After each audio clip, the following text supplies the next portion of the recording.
Pastaj thot gjithashtu, te muslimanët selefizmi lojalist ka shkaktuar përçarje të brendshme, konflikte verbale e donjëherë edhe fizike mes vetë muslimanëve, ndërsa një armiqësi, ndërsa ndaj armiqve të jashtëm ka treguar pajtueshmëri.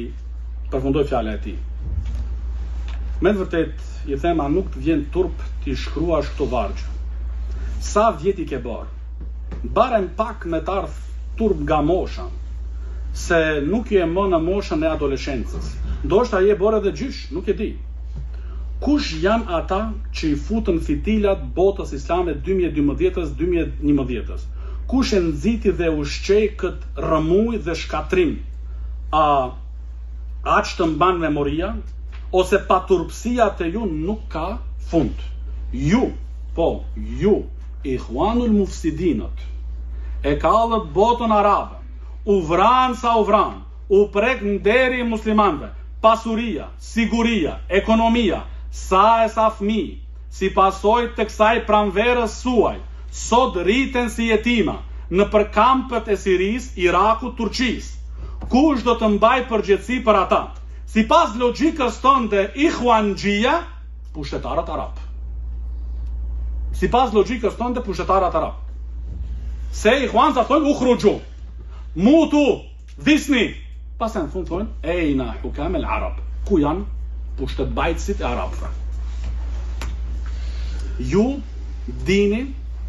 dini vetëm me prish, e jo me ndreq. Historiku juaj, gati 100 vjeçar, e dëshmon këtë. Thiri mendjes pak, se çka do të bëni domethënë me ato fëmijë në ditën e gjykimit.